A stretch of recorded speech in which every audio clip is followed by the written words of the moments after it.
Hello everyone, welcome back to my YouTube channel. Currently we are building a 95 EG Civic and we're doing a K-swap with a turbo. Previous episodes we bogged the engine bay and then I've primed it and put my own seam sealer in. And then off camera recently I've just skipped the boring part and I've painted my bay Honda Championship white. Yeah, in this episode we're going to be putting back all of the parts that came out of the engine bay, including my brake booster, and then maybe plumbing in some fuel lines and putting my brake lines back in. Also, if you're new here, please subscribe. We just ticked over 100 subscribers. I greatly appreciate all your support. Going to get bigger from here. Before we get into breaking down the brake booster, I'll show you guys the results from my engine bay.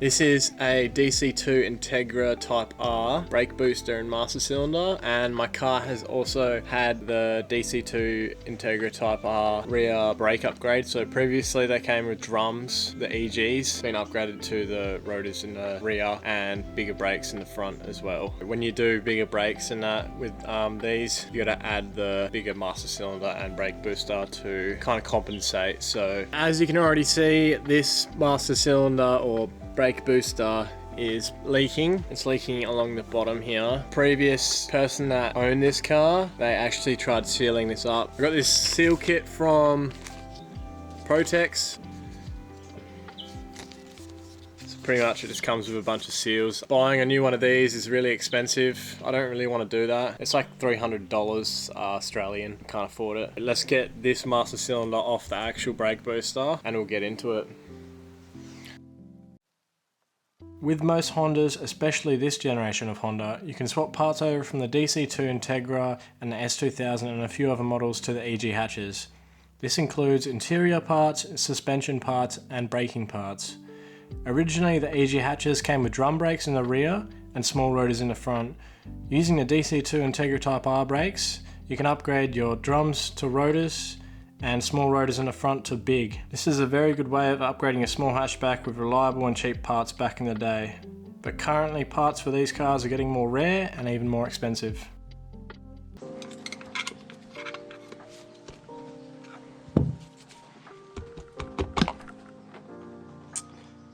There we go, found the culprit. There we go, found the culprit. See, they've tried sealing it off. I've tried sealing it off and it has obviously been leaking for quite a while. There's some rust developing here from the brake booster.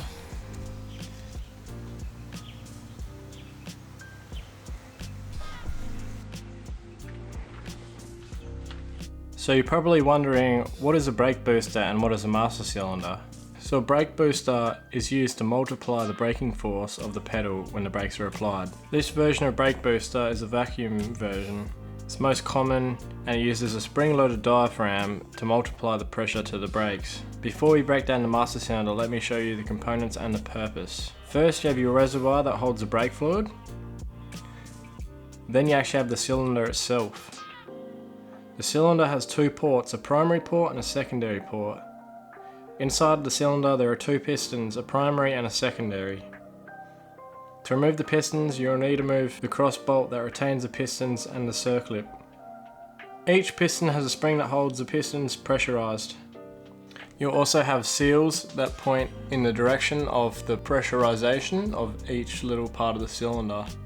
So when you put your foot on the pedal, a rod from the brake booster goes through the master cylinder and puts pressure on each of the pistons and forces brake fluid out through the primary and secondary port to your front and rear brakes. So coming up next, we need to disassemble this master cylinder, separate everything and put in the new seals.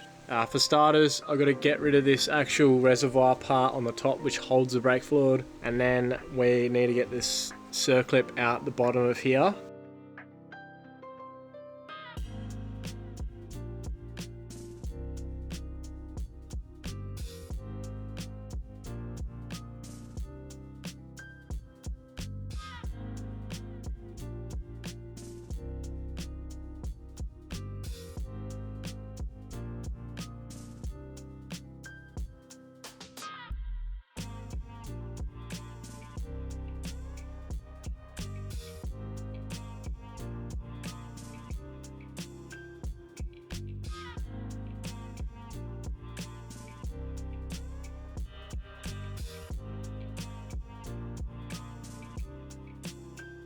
So now after separating the whole master cylinder, we can start cleaning up this master cylinder. So after spending a few hours at my work, I've managed to clean up my master cylinder and get it all shiny, really nice and kind of polished now. While I was there, I also got one of the qualified techs there that's been doing this stuff for a long time. I got him to inspect the bore, and my bore on this thing has actually been sleeved with a stainless steel bore. He said someone else before me has done it properly, which is good. It's really good to hear that someone else is actually taking care of this type of master cylinder. So the master cylinder will match my transmission by being this silver polished color. So I'm just going to put some clear coat on it that I had left over from painting my engine bay. While we wait for that to dry, we can get on with my brake booster. Obviously you can see the master cylinder's had better days. The seal is pretty worn out and the brake fluid has started to wear on the paint like it did to the master cylinder. If you haven't figured it out already as well, brake fluid is corrosive against paint, so it's really good for removing paint. So that's what I actually did today. I soaked my master cylinder for half a day and then I got the wire brush out and scraped the rest of the paint off. Obviously the next plan of attack is on the brake booster, so I'm going to start by removing the seal and then sanding back everything and then getting it ready for paint.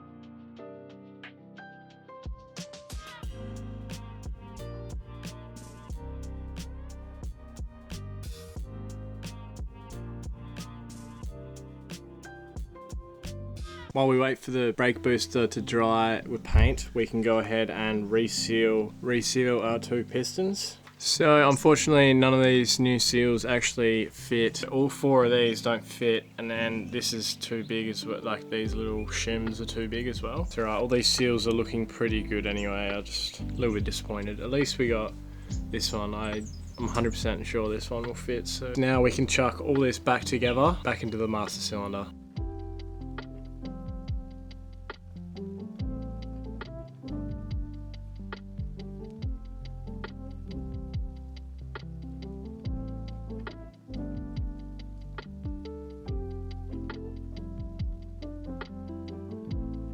Oh yeah, I forgot the circlip.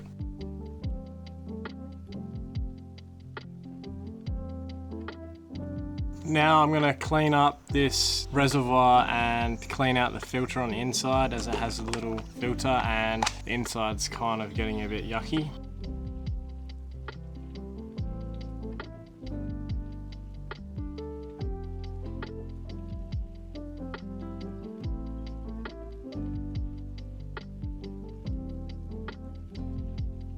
Up next, to test the system, you can either bench bleed it, where you put a lot of brake fluid in it and you get it all messy and get it to come out of the primary and secondary port, and that tests off all the seals and everything and make sure everything's the right way and no leaks. Or you can put it on the brake booster itself and put it back on the car and test it. So I think that's what I'm going to do, because I'm very confident that I've done this correctly. And just now I've got my beautiful brake booster back from painting it and it is looking absolutely amazing.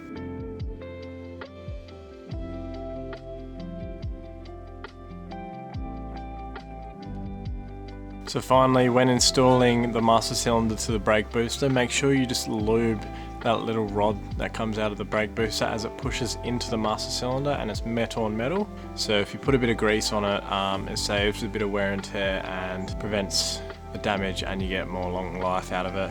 But finally, we've got everything back together. It's looking really good. I'm very happy with the way this came out, especially with the black and the clear coat on the master cylinder and on the brake booster.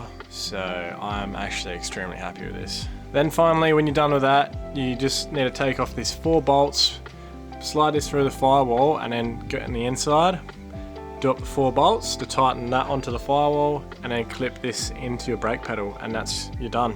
So I hope this video did help understand how a master cylinder and a brake booster work together in your car. So now you know how to do it and where you can find it. You can now find it on your car every time you look into your engine bay. So I hope you guys enjoyed this type of video and this type of content, and I hope you guys learned a lot.